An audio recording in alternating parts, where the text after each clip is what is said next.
Hey guys, welcome back in my YouTube channel. तो आ गई हूँ इस ड्रामे का आखिरी पार्ट लेकर। प्लीज़ अगर आप लोग मेरे चैनल में नए हो तो चैनल को सब्सक्राइब जरूर कर लेना। And you all know guys, ये ड्रामा ब्रांड न्यू है एंड मुझे आप लोगों की सपोर्ट की बहुत ज़रूरत है, क्योंकि ड्रामा बहुत रिस्की है, मैं बता नहीं सकती, फिर भी मैं आप लोगों के लिए कर रही हूँ। और हाँ, अभी भी मेरा गला थोड़ा ख़राब है हाल में, प्लीज़ मैनेज कर लो, मैं ट्रीटमेंट करा रही हूँ, थोड़ा बेटर हो जाए आई होप। तो लेट्स स्टार्ट। हम देखते हैं जो नैन्सी होती है, नैन्सी के पास सुपरवाइज़र का कॉल आया, वो वहाँ पर जाती है। सुपरवाइज़र बोलती है उसका डिज़ाइन एक क्लाइंट को बहुत पसंद आया, so she needs to meet him. वो बोलती है क्या मुझे उनको मिलना ज़रूरी है? ये सुनने के बाद सुपरवाइज़र बोलती है हाँ, वो चाहते हैं तुमसे पर्सनली मिलकर डिज़ाइन के बारे में बात करें और तुम्हें अप्रिशिएट भी करना चाहते हैं, तो ये तो अच्छा चांस है ना। अब नैन्सी को सोती है और बोलती है ठीक है, मैं चली जाऊंगी। लेकिन वो वहाँ पर जाती है और वो सुपरवाइजर को हेलो सर करने वाली थी। चेयर राउंड होता है, चेयर राउंड होने के बाद कौन था? ऑब्वियसली आप लोगों ने गेस कर ही लिया होगा, सेहनजुन को देख के वो थोड़ी घबरा गई। अंदर ही अंदर उसके दिल की धड़कनें बहुत तेज थी, लेकिन इस बार वो अपने आप को कंट्रोल कर दिए, क्योंकि कितना डरेगी, ऑब्वियसली उसे डरना नहीं था। वो बोलती है आप यहाँ पर क्या कर रहे हो? वो बोलते हैं ओह वी मीट अगेन, मुझे लगा नहीं था दुनिया इतनी गोल गोल होगी कि हर बार आपकी और मेरी मुलाकात होती रहेगी। ये सुनने के बाद सेहनजुन को नैन्सी बोलते हैं आपको कुछ काम है तो आप वो कर सकते हो, लेकिन मुझे आपके साथ बात नहीं करनी, और वो जाने लगती है। तभी सेनजुन बोलता है अगर मैंने तुम्हें यहाँ पर बुलाया है इट मीन्स काम तो होगा। और उसके बाद वो बोलता है एक बात बताओ, तुम नैन्सी से कब मिली थी? वो बोलती है आपका मतलब मैं नहीं मिली आपकी बीवी से? ये सुनने के बाद वो बोलता है अच्छा तुम मेरी बीवी से नहीं मिली, तो ये डिज़ाइन जो मेरी बीवी का है वो तुम्हारे पास क्या कर रहा है? एग्जैक्ट सेम डिज़ाइन दो लोग नहीं कर सकते ना, अगर दो में से एक कर रहा है तो ऑब्वियसली वो तो प्लेगरिज्म हुआ, और मेरी बीवी तो बहुत सालों से वो डिज़ाइन करती थी, that means you are the real culprit. वो बोलते हैं नहीं ऐसी कोई बात नहीं, मैंने बोरो किया था ये डिज़ाइन। वो बोलता है कहाँ पर है मेरी बेबी, तुम्हें पता है?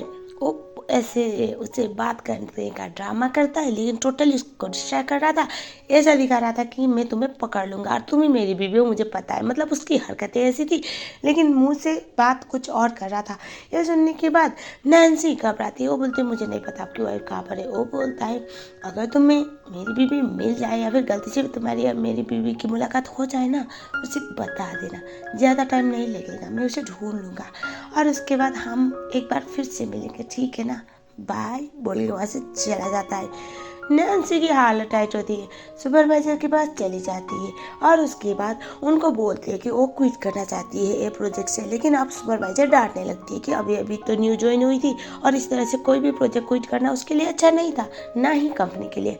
और सेंजुन जैसा इतना रिच पर्सन, इतना इन्फ्लुएंशियल पर्सन का प्रोजेक्ट छोड़ना सबके लिए रिस्की था, वो मना कर देती है। हम आप देखते हैं वहाँ पर सुपरवाइजर के पास आती है जिया। जिया मतलब वही लड़की जो से वही को लाइक करती थी। वो बोलती है अगर वो प्रोजेक्ट ये नहीं कर रही तो मैं उसको कंटिन्यू करना चाहती हूँ। ये सुनने के बाद सुपरवाइजर पहले कन्विंस नहीं थी, बाद में मान जाती है और बाद में हमें दिखा जाता है नैन्सी को बुलाती है साथ में, और उसके बाद वो वहाँ पर काम करने लगती है और वो बोलती है मेरे लिए कॉफ़ी बना के लेके आओ। नैन्सी चुपचाप कॉफ़ी बना के लेके आती है और उसके बाद वो कॉफ़ी पीने का बहाना करती है, सीधा उसके मुंह पर फेंकती है, बोलती है कैसा कॉफ़ी बनाया है? मेरी जुबान जल गई।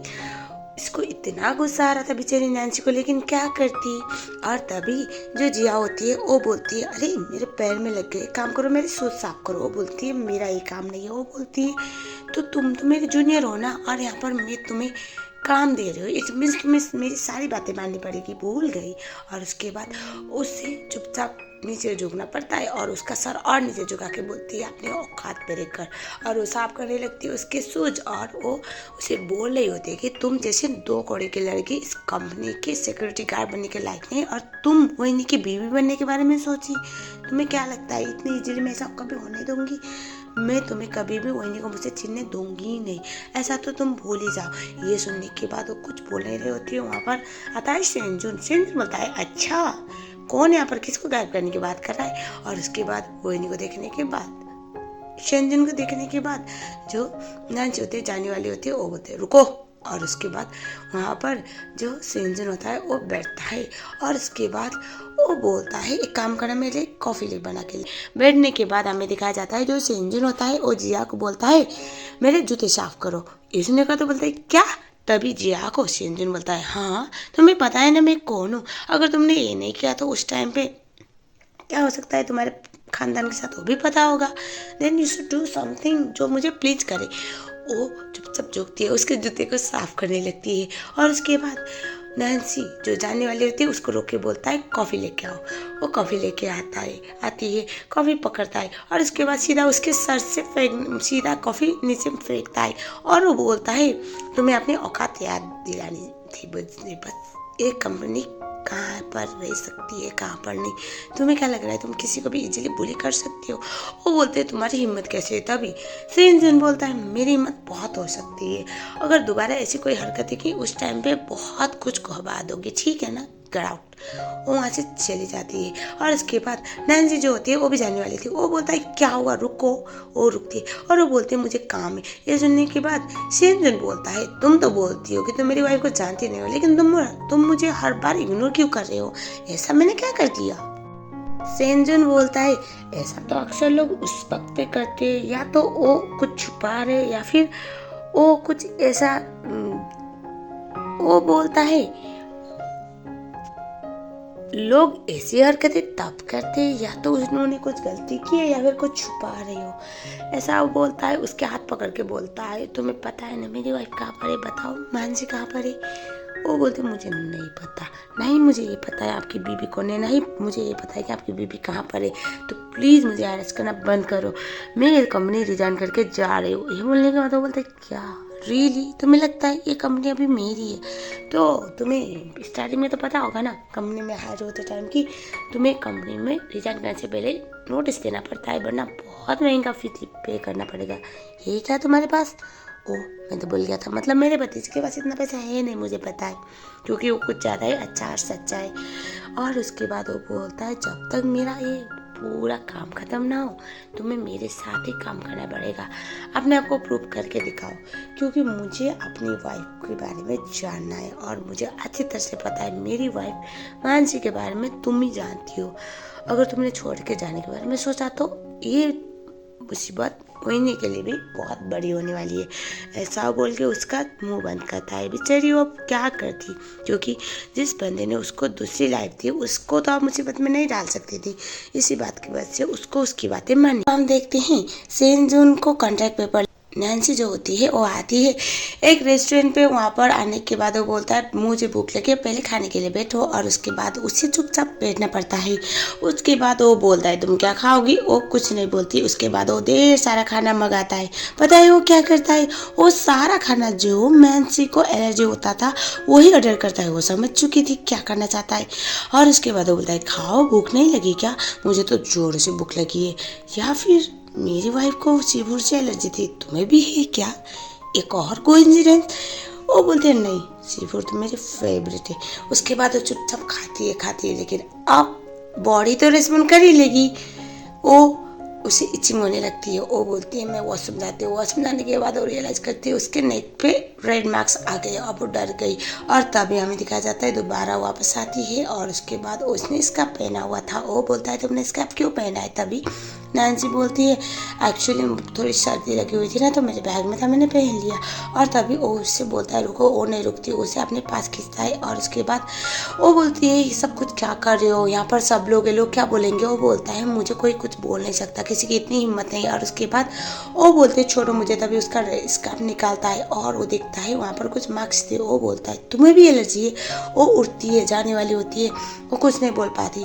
और तभी सेंजन बोलता है मान लो एक्सेप्ट कर लो, लेकिन तभी वहाँ पर वही नहीं आता है। और वो बोलता है लगता है अंकल को मेरी बीवी में कुछ ज़्यादा इंटरेस्ट आ गया। ये सुनने के बाद वो बोलता है तुम यहाँ पर क्या कर रहे हो। ये सुनने के बाद जो वही होता है वो वहाँ पर नैन्सी के पास जाता है और उसके बाद ऐसे दिखाता है कि बहुत प्यार है। वो बोलता है बेबी पता है मैंने तुम्हें कितना मिस किया, और मुझे थोड़ी पता था अंकल आपके साथ यहाँ पर मीटिंग चल रहा है, तो मैं जब यहाँ पर आया उससे मिलने के लिए तो मुझे बाथरूम में मिली और मैं अपने आप को कंट्रोल नहीं कर पाया। सॉरी बेबी, थोड़े रेड मार्क्स पड़ गए क्या, कोई बात नहीं, बात नहीं, मेरे प्यार की निशानी है, ऐसा वो बोलता है। और उस टाइम पे शिन को गुस्सा तो आ रहा होता है। वो बोलता है अच्छा, वो बोलता है हाँ अंकल, क्यों, आपको क्या लग रहा है कि मियाँ बीवी में रोमांस नहीं हो सकता? आप भी तो अपनी वाइफ के साथ रोमांस करते होंगे ना, आपको यकीन नहीं शायद। चलो बेबी साथ में फिर से करते हैं, ऐसे हम दोनों कपल है, एक दूसरे को किस करने में क्या शर्म, बोल के उसके बड़े करीब जाता है। तभी शेन उसे बोलता है रुको, और उसके बाद वो बोलता है यहाँ से दफा हो जाओ। उसके बाद जितना गुस्सा अभी सेंजन का आया था वो तो हम बता नहीं सकते। उसके बाद वो सारी चीज़ों को तोड़ फोड़ करने लगता है। घर में जाने के बाद दिखाया जाता है वो ही नहीं बोलता है हमें कुछ करना पड़ेगा। वो बोलती है मुझे समझ में नहीं आ रहा है ये मेरे पीछे क्यों पड़ा हुआ है। ये सुनने के बाद वो बोलता है हमें कुछ करना पड़ेगा, तुम्हारे पास वेडिंग रिंग है? वो बोलती है हाँ, पर इसका क्या करेंगे? अगले सीन में जहाँ पर सेंजन के ये पता चला कि उसकी वाइफ की मतलब डेड बॉडी मिली है। बस इन्होंने ऐसा किया था कि फेस को पूरी तरह से बिगाड़ दिया था और सिर्फ उंगली में वेडिंग रिंग, जिसके बेसिस पर शेन तो शॉक में आता है। वो तो पूरी तरह से वहाँ पर ऐसे बेहोश जैसा होने वाला था, मतलब बेहोश नहीं लेकिन हाँ डेड बॉडी की तरफ पड़ा हुआ था और रोने लग जाता है, चिल्लाने लगता है और बस ये बोला होता है मेरी वाइफ नहीं मर सकती, मेरी मानसी नहीं मर सकती। और थोड़ा दूर से वो नहीं ये देख रहा होता है और वो बोल रहा होता है आई एम सॉरी अंकल, लेकिन ये करना ज़रूरी था।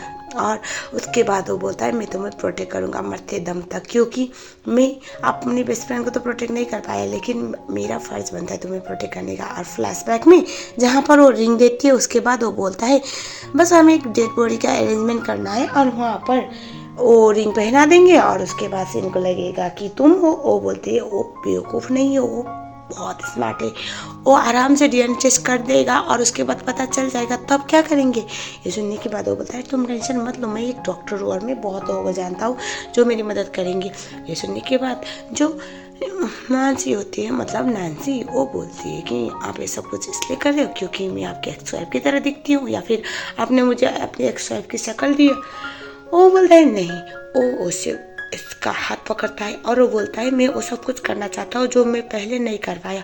वो नहीं समझ पाती है क्या कहना चाहता है और उसके बाद उसे अपने पास खींचता है एंड वो उसको एक बार किस कर लेता है और वो बोलता है क्योंकि तुम मेरी एक्स वाइफ नहीं हो, क्योंकि वो मेरे लिए बहुत स्पेशल थी, मेरी सबसे अच्छी दोस्त थी और तुम मेरी दोस्त नहीं हो बल्कि बहुत ज़्यादा हो। ऐसा वो बोल देता है, सीन को काट दिया जाता है। आई होप आप समझ गए होंगे क्या कहना चाहता है। उसके बाद हमें दिखाया जाता है ग्रेवयार्ड वाला सीन, इन लोगों ने क्रीमेशन कर दिया होता है और सीन तो वहीं पर बस बैठा हुआ था रोते रोते और वो बस ये बोल रहा होता है कि तुमने बोला था तुम मुझसे बहुत दूर जाओगे लेकिन मैंने इतना दूर जाओगे कभी सोचा नहीं था, तुम्हें कितना डर लगा होगा, तुम्हें कितना दर्द हुआ होगा, बोल के रोए जा रहा होता है, रोए जा रहा होता है और जोर से बारिश होने लगती है और थंडरिंग भी हो रहा था। वो बोलता है तुम्हें ऐसे माहौल में बहुत डर लगता है, तुम टेंशन मत लो, मैं यहीं पर रहूँगा, मैं कहीं नहीं जा रहा हूँ मानसी, ऐसा वो बोलता है। और उसके बाद वो वहीं पर रहता है और थोड़ा लेट होता है और उसके बाद वो बोलता है तुम मुझसे इतना दूर चली गई हो कि अब मैं तुम्हें कभी वापस ढूंढ ही ना पाऊँ शायद, तो एक काम करता हूँ मैं भी तुम्हारे पास ही आ जाता हूँ, बोल के वो वहाँ पर अपना बंदूक निकालता है, सीधा अपने आप को शूट करने वाला था। वहाँ पर आती है उसकी कजिन सिस्टर, उसे रोक लेती है एंड देन वो उसे गले लगाई बोलती है कि अगर मेरी भाभी नहीं है तो क्या होगा, मैं हूँ ना, तुम टेंशन मत लो, मैं हूँ तुम्हारे साथ, हम दोनों का ब्लड लाइन वाला रिश्ता नहीं था तो हम दोनों बहुत कुछ कर सकते हैं। और मेरी भाभी ने एक लेटर लिखा हुआ था और वो लेटर खोलता है, लेटर में लिखा हुआ था कि मेरे अगर मुझे कुछ भी हो जाए, मैं मर गई, अगर मैं यहाँ से दूर चली गई तो तुम उससे शादी कर लेना और तुम अपनी कज़न सिस्टर का अच्छे से ख्याल रखना, वो तुमसे बहुत प्यार करती है। और ये देखे तो वो तो शौक में वो बोलता है क्या सच्ची में मानसी ने लिखा था? वो बोलते हैं हाँ। और तभी वो बोलता है और मैं अपनी मानसी की हर बात मानता हूँ, तुम टेंशन मत लो, वो सारी चीज़ें मैं करूँगा वो जो उसने करने के लिए बोला था। ये सुनने के बाद वो खुश होने लगती है। उसके बाद सीधा वो बंदूक निकालता है और उसके सर पे रखता है और वो बोलता है आज जो तुमने गलती की है मुझे टच करने का दोबारा मत करना, आज तुमने अपनी हद पार कर दी। वो तो मैं इसलिए चुप हुई क्योंकि आज मैंने अपनी वाइफ को खोया है, अगर दोबारा ऐसा कुछ किया ना तो मैं भी तुम्हें अपनी भाभी के पास पहुंचा दूंगा। और वहीं पर दोनों बातें करते रहना, ऐसा वो बोलता है। वो तो डर के मारे उसकी वहीं पर हालत टाइट होती है। हम देखते हैं अब इस बात को 1 महीना हो चुका था। सेंजुन आज भी मानसी को बहुत याद करता था, लेकिन हाँ उसने थोड़ा कर करके अब वापस काम पे आना स्टार्ट कर दिया था। और अब होता ऐसा ही, नैन्सी उसे देखकर अभी भी घबराती थी, लेकिन हाँ क्योंकि हर कदम पर वही उसका साथ होता था, इस बात की वजह से वो ये सब कुछ हैंडल कर पा रही होती है। सेंजुन सोचता है इसको क्या दिक्कत है मुझसे, क्योंकि बोलती है मेरी वाइफ को नहीं जानती, वो वाला जो उसका भी एंगल चल रहा होता है। होता ऐसा है, जिया जो ओइनी होता है उसको अपने बर्थडे पार्टी के लिए बुला लेती है। वो बोलता है ठीक है मैं आ जाऊँगा। वो सोचता है मैं वहाँ पर नैन्सी को लेके जाऊँगा, तो उसके बाद तो उसके घर वाले उन दोनों का रिश्ता जो जोड़ने की ट्राई कर रहे हो वो रुक जाएगा। इसी बात की वजह से बर्थडे पार्टी में वो नैन्सी को लेके जाता है। जिया बोलती है यहाँ पर क्या कर रहे हो। वो बोलता है ये मेरी बीवी ऑब्वियसली आएगी ना। और उसके बाद वो बोलती है कोई बात नहीं। वो ऐसे इस चीज़ को इग्नोर करती है और बोलती है कि मैंने तुम्हारे लिए कुछ प्रिपेयर किया है। और उसके बाद वो गाना गाने लगती है, बहुत प्यारा था। और उसके बाद हमें दिखाया जाता है वो आती है और उसके बाद वो जो नैन्सी होती है उसको बोलती है तुम्हें कुछ नहीं आता, तुम भी कुछ करो, आज मेरा बर्थडे है, मेरे लिए कुछ लाके नहीं आई। वो बोलती है क्या करना है मुझे। सब लोग बोलने लगते हैं इसको थोड़ी पता होगा, ये तो गांव की लड़की है। तो अभी नैन्सी बोलती है कोई बात नहीं मैं गाना गा लूँगी आपके लिए, ऐसा वो बोलती है। और उसके बाद वो चाहती है बहुत प्यारा सुरीला सा गाना गाती है, लेकिन उसे थोड़ी पता था कि उसके इमोशन फिर एक बार उसके ऊपर भारी पड़ने वाले थे। होता ऐसा है, सेंजुन वैसे क्रश हो रहा था, वो वही गाना गा रही थी जो उन दोनों के डेटिंग पीरियड पे उसने गाया हुआ था लिटरली। उसके बाद तो उसका पूरा दिमाग खराब होता है, वो भाग के वहाँ पर आता है। और क्योंकि उसने फेस मास्क पहना हुआ था इसलिए वो देख नहीं पाता और वो सीधा नैन्सी के पास जाता। तुम जाओ, लेकिन वो फिर से डरने लगते हैं क्योंकि इंसान जानवर की तरह झपटा मारा है तो अब डरेगी। वहाँ पर सेन आता है, सेन को वही नहीं आके रोकता है, बोलता है आपका ट्रॉमा अभी भी खत्म नहीं हुआ अंकल, आप ये क्या कर रहे हो। मैं अब आपको अंकल भी नहीं बोलने वाला, आपकी हरकतें बिल्कुल भी नहीं रोकने वाले। आपकी बीवी मर चुकी है लेकिन आपका पागलपन नहीं मरा है, आपका दिमाग खराब हो गया है, मर चुकी हो वो। ये सुनने के बाद वो बोलता है हाँ तुमने सही कहा, वो मर चुकी है, अभी वो वापस नहीं आएगी। लेकिन ये वो गाना कैसे गा सकती है जो मेरी मानसी मेरे लिए गाया करती थी। वो ये सुनने के बाद वो शौक में उसे रियलाइज हुआ उसने कितनी बड़ी गलती कर दी। इससे पहले वो कुछ बोलता, उससे पहले सेंजुन बोलता है तुमने सही बोला, मेरी बीबी तो नहीं आएगी लेकिन आज से ये सिर्फ मेरी है। ऐसा बोल के वो सीधा नैन्सी को अपने पास खींचता है। नैन्सी घबराहट के मारे बहुत डरती है। उस टाइम पे वही नहीं अपने अंकल यानी कि सेंजुन को लात गुस्से मार के वहाँ से अलग करता है। होना क्या था, सेंजुन का दिमाग सनक गया, उड़ता है, एक बहुत बड़ा कांच का ग्लास उठाता है, सीधा ओवेनी के सर पे मारता है। भाई साहब ऑन द स्पॉट बेहोश।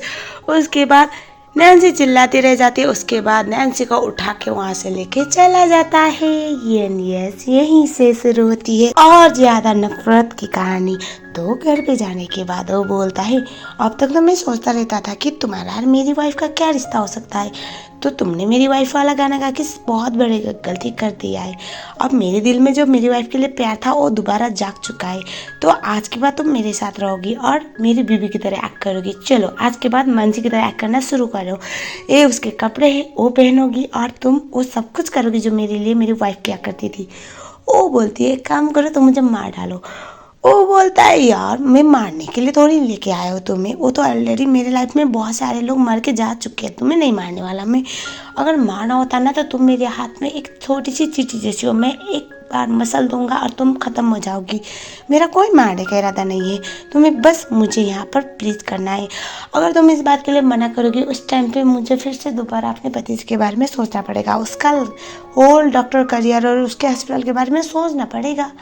अब बताओ क्या करना है। उससे इतना गुस्सा आता है, वो बोलती है तुम इंसान नहीं तुम जानवर हो, आई होप तुम कभी जिंदा ना हुए होते, आई होप तुम कभी पैदा ही ना हुए होते।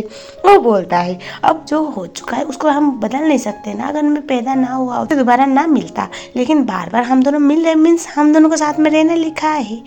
और अब देखो ना मेरी बीवी में मर चुकी है और मैंने तुम में अपनी बीवी को देख लिया है, तो you should be so humble right, ऐसा वो बोलता है। उसके बाद अगली सीन में जहाँ पर उसके लिए ढेर सारे कपड़े ले आए जाते हैं, बैग्स एंड ऑल, मतलब इतना आप लोग समझ जाओ टिपिकल चाइनीज ड्रामा, जहाँ पर ओल्ड के top designer dresses, bags, shoes. और उसके बाद वहाँ पर मेड जो होती है वो बोलती है आपको जो चाहिए मिल जाएगा, आपके लिए 6-7 बॉडीगार्ड भी रखे जाएंगे ताकि आपको प्रोटेक्शन मिले। नैन्सी बोलती है वो सब कुछ तो ठीक है, मुझे प्रोटेक्शन किससे चाहिए, कौन आके मुझे मारेगा, मुझे प्रोटेक्शन हो पाए तो तुम्हारे मास्टर से चाहिए, वो तो नहीं मिलने वाला, तो रहने दो, इन सब चीज़ों को थैंक यू बोल देती है। और उसके बाद हमें दिखाया जाता है शाम वाला सीन, जहाँ पर नैन्सी वो कपड़ा पहन के बैठे थे, मतलब वही ऑलरेडी मानसी वाला कपड़ा, इतनी प्रीति लग रही थी। और वो उसके पास आता है, पीछे की तरफ से उससे हक करता है और वो बोलता है पता है तुम्हें कि तुम कितनी प्रीति लग रही हो, मैं यकीन कर नहीं सकता कि मुझे दोबारा किसी और से इतना ज़्यादा लगाव हो सकता है, शायद ये प्यार है, लगाव है, मुझे नहीं पता, क्योंकि वो बोलता है क्योंकि मेरी मानसी हमेशा बोलती थी कि ये प्यार नहीं पागलपन है, मेरे लिए तो प्यार और पागलपन ही की जैसा है, तो मुझे कभी लगा नहीं था कि मैं किसी और से भी इस तरह से अटैच हो सकता हूँ, ऐसा वो बोलता है। उसके बाद वो बोलती है तुम क्या चाहते हो मैं क्या करूँ, वो बोलता है वो सब कुछ करो जो मानसी मेरे लिए क्या करती थी, मुझे अपनी एक्शन करके दिखाओ। उसके बाद वो उसके बहुत करीब जाता है, उसे उठा के बेड पे लेके जाता है और उसके बाद हमें दिखाया जाता है बेड में जाने के बाद उसको किस करने वाला था। मानसी बोलती है एक बात बताओ, हम दोनों का रिश्ता क्या होगा, नाजायज़ रिश्ता या लीगल रिश्ता? मैं तुम्हें क्या बोलूँगी या फिर तुम मुझे क्या बोलोगी? मैं तो तुम्हारी बहू हूँ ना, या फिर तुम्हारी बीबी? ओह बीबी तो नहीं हो सकती क्योंकि तुम्हारी बीबी तो एक ही थी जो मर चुकी है, तुमने तो मुझे बस मान रखा है, मीन्स मैं बस एक सब्स्टिट्यूट हूँ। वो बोलता है तो क्या तुम क्या चाहती हो, मुझसे शादी करना चाहती हो? वो बोलते हैं हाँ, क्योंकि मैं कभी भी नाजायज़ रिश्ते में रहना नहीं चाहती, और अगर हम दोनों विदाउट मैरिज इस तरह से सब कुछ करने लगे, वो बोलती है अगर हम विदाउट मैरिज ये सब कुछ करेंगे और अभी अभी तुम्हारी बीवी की डेथ हुई है, means you are never loyal with your wife. वो बोलता है मैं मानसी के लिए जितना लॉयल था ना किसी के लिए भी नहीं था, लेकिन अभी वो जा चुकी है ना तो कुछ बदला नहीं जा सकता, कहीं ना कहीं इसको पता है यही उसकी मानसी है। और उसके बाद वो बोलता है ठीक है मैं तुमसे शादी कर लूँगा, हम दोनों शादी कर लेते हैं और हम दोनों लीगली कपल बन के रहेंगे। मानसी बोलती है तो कल हम दोनों शादी कर लेते हैं, वो तो ओके बोल देता है। उसके बाद वो वेडिंग ड्रेस पहनती है, बड़ी प्यारी लग रही होती है, वहाँ पर आती है उसकी ननद, वो उसे डांटने लगती है, लेकिन उसे अंदर की तरफ लेके जाती है, उसे सारा माजरा बताती है और बोलती है मुझे उससे शादी नहीं करनी, तो तुम ये ड्रेस पहन के यहाँ पर बैठो, मैं यहाँ से भाग जाऊँगी। वो तो खुश होती है। और उसके बाद हमें दिखाया जाता है जो मानसी होती है वो ड्रेस चेंज करके वहाँ से हॉस्पिटल जाती है, हॉस्पिटल में जहाँ पर जो वही होता है वो बेहोश ही था, उसको देखकर बहुत रोने लगती है। ये बोलते हैं कि मैं मनोज हूँ, मैं जिसकी लाइफ में भी जाती हूँ सबका मैं ख़राब करती हूँ काम, मुझे माफ़ कर देना, तुमने मेरी इतनी बड़ी मदद की और तुम इस हाल में हो। वो अपने आँखें खोलता है और उससे बोलता है तुम्हारी कोई गलती नहीं है, तुम ठीक तो हो ना, तुम्हें कोई मुसीबत तो नहीं हुई ना? वो बोलते हैं मैं ठीक हूँ, एटलीस्ट मैं खुश इस बात से हूँ कि तुम ठीक हो, प्लीज़ यहाँ से चलते, मुझे यहाँ पर बिल्कुल भी नहीं रहना, हम अपनी आइडेंटिटी बदल देंगे और कहीं और रहेंगे जहाँ पर शेनजुन का छाया भी हमें कभी भी ढूंढ ना पाए, उसका शैडो भी कभी भी हमें ढूंढ ना पाए, ऐसा वो बोलती है। ओह उससे पहले कुछ बोलता, लेकिन वहाँ पर फिर से एक और बात शेनजुन आ चुका था। आपको क्या लगता है ये उसका पीछा छोड़ेगा? और उसकी हालत टाइट हो गई। और एक और होता है ऐसा है कि उसने इनकी सारी बातें सुन ली। वो बोलता है तुम मुझे इतना नफरत करती हो कि तुमने अपनी शक्ल चेंज की, तुम्हारी शक्ल, मुझे पता था तुम मेरी वाइफ हो। और वो बोलती है यहाँ से जाओ। वो नहीं मानता, वो बोलता है तुमने अपना फेस चेंज किया मुझसे दूर जाने के लिए, तुम्हें कभी भी मेरा ख्याल नहीं आया, तुम्हें पता है ना मैं तुम्हें कितना प्यार करता हूँ। ये सुनने के बाद वो बोलता है नहीं तुम्हारा प्यार नहीं, तुम्हारा पागलपन है। उसे ऐसे हक करता है, वो छोड़ने के लिए बोले थी, वो छोड़ ही नहीं रहा था। ये बोल रहा होता है इट्स ओके, कोई बात नहीं, मैंने तुम्हें माफ़ कर दिया, तुम मेरी हो ना, और मेरे लिए वो मैटर करता है, तुम सही सलामत हो, बाकी सब कुछ मैं भूल जाऊँगा, आज ही हम नए रिस्टार्ट करते हैं। वो बोलती है नहीं मुझे तुमसे छुटकारा चाहिए। वो बोलता है क्यों? क्योंकि ये आ गया है, इसकी वजह से, ये मेरे भतीजे की वजह से। वो उसके तरफ दिखाते हुए बोल रहा होता है। तभी वहाँ पर आती है उसकी कजन सिस्टर और वो वहाँ पर ये बोल रहे होते हैं कि मुझे नहीं पता था तुम मेरे भाई से इतना नफरत करती हो कि तुम मुझे उसकी दुल्हन बनने के लिए बोलोगे। ये बोल के उसे फंसा देती है। बाद में पता चला वो बस वहाँ पर पकड़ी जाए उससे पहले उसने अपने इमेज को मेंटेन करने के लिए बोल दिया था कि तुम्हारी बीवी तो तुम्हें छोड़ के जा चुकी है। और वो बोलता है मैं कभी भी तुम्हें नहीं छोड़ सकता, तुम्हें पता था ना। और अभी सबसे अच्छी बात ये हुई कि तुम और मैं साथ में। और उसके बाद उसे पकड़ता है, उसे छोड़ने के लिए बोल रहा होता है। वही को शिनजुन बोलता है भाई ये तुम्हारी आंटी है, तुम्हारी बीवी नहीं है, इसलिए ना हक जताना बंद करो। वो तो तुम मेरी बेटी हो इसलिए मैं तुम्हें जाने दे रहा हूँ, वरना अगर कोई और मेरी बीवी को टच भी करता मैं उसका गला काट देता, बोल के उसे लेके चला जाता। सेंजुन घर पे बोलता है तुम्हें पता है मैंने तुम्हें कितना मिस किया था, तुम्हें कभी भी ख्याल नहीं आया अगर तुम ये सब कुछ ड्रामा करोगी तो मुझे क्या लगेगा, कैसा लगेगा। वो बोलती है मुझे कभी भी फर्क नहीं पड़ा। वो बोलता है क्या कभी तुमने मुझसे एक बार भी प्यार नहीं किया, हमारे बीच में बहुत कुछ था। वो बोलती है नहीं मैंने तुमसे कभी भी प्यार नहीं किया, क्योंकि तुम्हारा प्यार नहीं पागलपन है, तबाही है। तुमसे शादी करने के बाद मैंने अपनी लाइफ में सबसे तबाही देखी है, मुझे घुटन महसूस होती थी, मैंने कभी तुमसे प्यार किया ही नहीं था। वो बोलता है मैं तुम्हारे लिए क्या क्या कर सकता हूँ तुम्हें पता है ना, तुम्हारे लिए मैंने दुनिया को इधर से उधर कर दिया। अगर कोई मुझे तुमसे दूर करने की ट्राई करेगा तो मैं उसको कभी भी नहीं छोड़ूंगा, तुम्हें ये भी पता है, फिर भी तुम मुझसे दूर जाना चाहती हो, मेरे प्यार में क्या कमी है। वो बोलती है तुम्हारा प्यार ही कमी है, तुम्हारा प्यार ही नहीं है, बस तुम्हारा पागलपन है। मैं तुम्हारे लिए एक ट्रॉफी हूँ, मैं तुम्हारे लिए एक खिलौना हूँ जिसके साथ तुम खेलना चाहते हो। जब तक मन चाह खेल लिया और उसके बाद उसको छोड़ दिया और तुम जाने भी नहीं दोगे, बस उसको तुम स्टोर रूम में रखने की तरह ऐसे पड़े रहने दोगे, यही करोगे ना तुम हमेशा की तरह। वो उसे बोलता है तुम ये सब कुछ इसलिए बोल रहे हो क्योंकि अभी तुम्हारे लाइफ में वही नहीं आ गया है, अगर तुम मुझसे प्यार नहीं करती तो किससे प्यार करती हो। वो बोलता है क्या वही नहीं से। वो बोलते है हाँ मैं उससे प्यार करती हूँ, वो तो तुमसे लाखों गुना बेटर है। पता है प्यार ना कभी भी किसी को कैद करके रखने के बारे में नहीं बोलता, प्यार कभी भी किसी की फीलिंग को हर्ट करने के बारे में नहीं बोलता। तुमने तब मेरा और तुम्हारा प्यार नहीं सोचा जब मैंने अपने बच्चे को खो दिया था, तब तुमने मेरा अपना प्यार नहीं सोचा था जब तुमने पहली बार मुझे हाथ उठाया था। तुम्हें याद है मैं कितनी तड़पी थी, और आज किस हक से बोल रहे तुम मुझसे प्यार करती हो, ये तुम्हारा प्यार है ही नहीं संजुन। तभी वो पागल होने लगता है। वो बोलते पता है मैं भले ही कुछ महीने ही रही हूँ उसके साथ, लेकिन उसने मुझे एहसास दिलाया कि प्यार क्या होता है, किसी के साथ खुश रहना क्या होता है।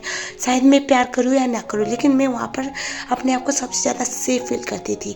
और आज जो उसकी हाल है ना वो भी मेरी वजह से हुई है। कभी कभी तो मुझे ऐसा लगता है कि मैं मनुष्य थी, मैं ही मनुष्य जो हर किसी के लाइफ में जाती हूँ और उसकी लाइफ तबाह कर देती हूँ।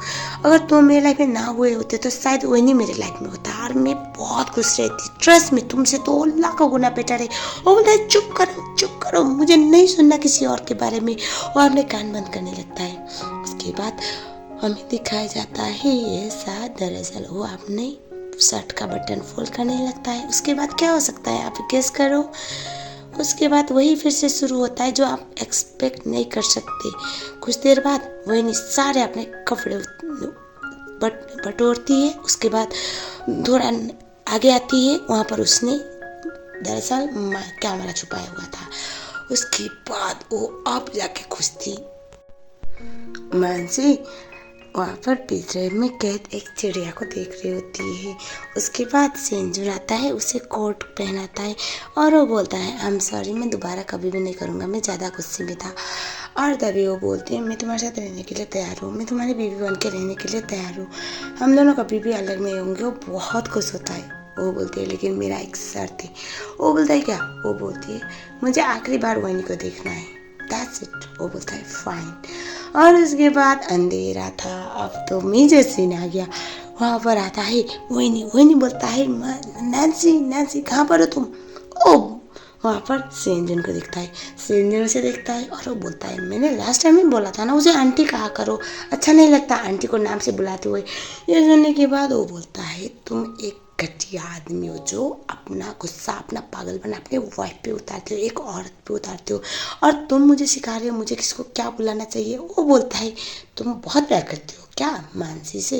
वो चुप होता है और तभी वो बोलता है एक्चुअली मैंने सोचा मेरे पास गन नहीं, उसमें एक ही गोली है, तो सिक्स चांस है, तुम अपने आप को शूट करो। और बता नहीं सकता गोली चलेगी या नहीं। अगर गोली नहीं चली ना उस टाइम पे, मैं तुम दोनों के साथ रहने दूंगा। क्या कर सकती हो ये? अगर तुम ये चीज़ गारंटी कर रहे हो कि तुम्हें मेरी बीवी से प्यार है, उस टाइम पे क्या तुम अपने जान खतरे में डाल सकते हो? चलो अपना प्यार साबित करके दिखाओ, मुझे भी तो देखना है मेरी बीवी को कोई और कितना प्यार कर सकता है। वो सीधा बंदूक पकड़ता है और उसके बाद अपने आप को शूट करने वाला था, वहाँ पर भाग के आती है। मानसी बोलते हैं नहीं नहीं नहीं मत करो, प्लीज़ मत करो। वो नहीं सुनता और वो शूट कर ही देता है, लेकिन गोली नहीं थी। वो तो पागल हो गई। यहाँ पर दोनों मर्द एक दूसरे के साथ लड़ रहे थे और उसकी हालत टाइट हो रही थी। उसके बाद सेंजन बोलता है तुम्हारा तो चांस अच्छा था, चलो एक बार मुझे दो। उसके बाद वो बोलता है मैं तुम्हें दिखाऊंगा मैं मानसी से कितना प्यार करता हूँ, चाहे वो इस जन्म में या किसी और जन्म में मानसी से मेरी। उसके बाद वो सीधा अपना गन अपने की तरफ रखता है, शूट करता है। वो तो हालत टाइट हो जाती है और वो रोने लग जाती है। उसके बाद वो बोलता है तुम दोनों के लिए प्यार क्या है? तुम दोनों को ऐसा लगता है क्योंकि इसने तुम्हारे लिए अपनी जान को खतरे में डाला। इसको पता था तुम मेरी बीवी हो, फिर भी इसने तुमसे प्यार करने की जरूरत की और तुम्हारे लिए यही प्यार है। मतलब अगर किसी के लिए खतरा मोल रहे हो, किसी के लिए जान देने की ट्राई कर रहे हो, वही प्यार है। कोई बात नहीं, मैं भी साबित करूँगा अपना प्यार। और उसके बाद वो बंदूक को कभी सर की तरफ, कभी ऐसे चेस्ट की तरफ, कभी चिन की तरफ कंटिन्यूसली ऑन करता है। 5 टाइम हो चुका था। वो तो पूरी तरह से पागल होती है। वो बोलते प्लीज़ मत करो, ये सब कुछ करने की ज़रूरत नहीं, प्लीज़ मेरी गलती थी, मैं गलत थी, प्लीज़ रुक जाओ प्लीज़। वो नहीं सुनता और उसके बाद ओ उससे बोलती है प्लीज़ ये सब कुछ मत करो। उसके बाद सेंजन बोलता है अब वोइनी की बारी। वोइनी को बोलता है बंदूक पकड़ो, बंदूक पकड़ता है वोइनी। और उसके बाद वो बोलता है चलो अब 6 टाइम तुम्हारा, मतलब इस बार तो गोली चलेगी ना, अब मुझे देखना है। अगर एक दूसरे की जान के लिए जान की बाजी लगाना ही प्यार है तो तुम्हारा प्यार कितना सच्चा है मेरी वाइफ के लिए। उसके बाद वो गन अपने सर पे रखता है। उससे पहले वो उसे बोलते प्लीज़ मत करो वही, ये सब कुछ मत करो, तुमने मेरे लिए बहुत कुछ किया है, सब कुछ करने की कोई ज़रूरत नहीं। और उसके बाद वो शेनजन को बोलते हैं मैं तुमसे बहुत प्यार करती हूँ, I love you I love you I love you I love you. तुम्हें यही सुनना था ना? हाँ, सिर्फ मैं तुमसे प्यार करती हूँ, मैंने किसी और से प्यार किया ही नहीं था। मैं तुम्हें गुस्सा दिलाने के लिए बोल रही थी कि मैंने वोइनी से प्यार किया है, तो अब तुम खुश हो ना, प्लीज़ वोइनी को जाने दो। वो बिल्कुल भी उसकी कोई गलती नहीं है, उसने सिर्फ मेरी मदद की है मुझे नई लाइफ देने के लिए, प्लीज़ उसे जाने दो। प्लीज़ प्लीज़ मैं तुमसे बहुत प्यार करती हूँ सेंजू, प्लीज़ भगवान के लिए जाने दो।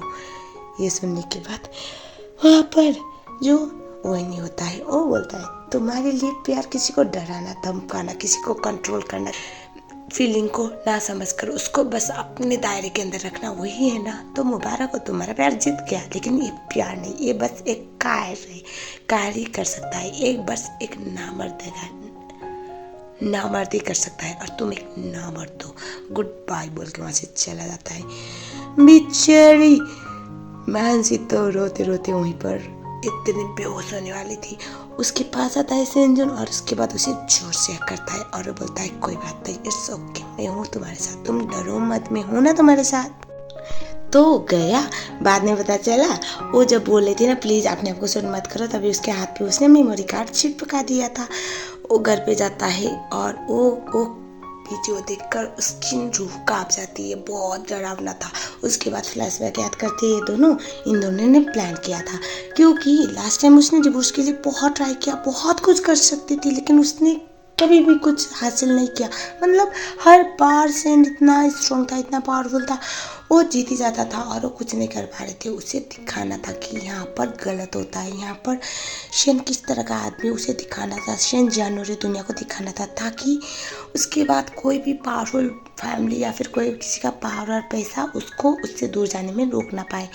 और उसके बाद हमें दिखाया जाता है अभी उसने इसे सर्कुलेट कर दिया था, उसकी वजह से होता है ऐसा है, जो मीडिया वाले हैं उससे क्वेश्चनिंग करने लगते हैं और उसके बाद पुलिस वाले आके उसके ऊपर मल्टीपल डोमेस्टिक वायलेंस केस लगाकर इंटरोगेशन के लिए लेके चले जाते हैं। इंटरोगेशन के लिए शेंजन को लिया जाता है और उसके बाद हमें दिखाया जाता है नैन्सी थोड़ी बेटर वे में थी और घर पे खाना बना रही होती है वही, और उसकी अच्छी बातें हो रही होती है। तभी दरवाज़ा नॉक नॉक होता है।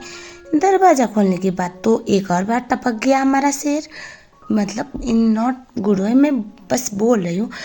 वो उसे बोलता है तुम्हें तो पुलिस लेके गई थी ना, इंटरोगेशन चल रहा था ना, यहाँ पर कैसे हो सकती हो। उसे धक्का देके अंदर जाता है वो। अब मानसी तो डर के मारे वो चाकू पकड़ के बोलती है कि मेरे सामने मत आना।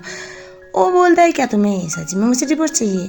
वो बोलती है हाँ, मुझे तुमसे छुटकारा चाहिए।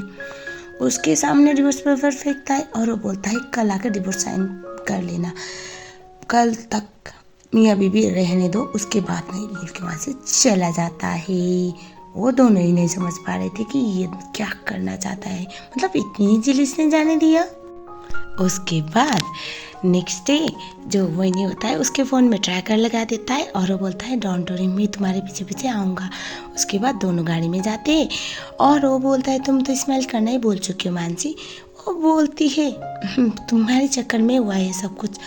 और तभी वो उससे बोलता है एक बात बताओ, क्या तुमने कभी भी मुझसे प्यार नहीं किया था और मुझे डिवोर्स करने के बाद तुम खुश हो जाओगी।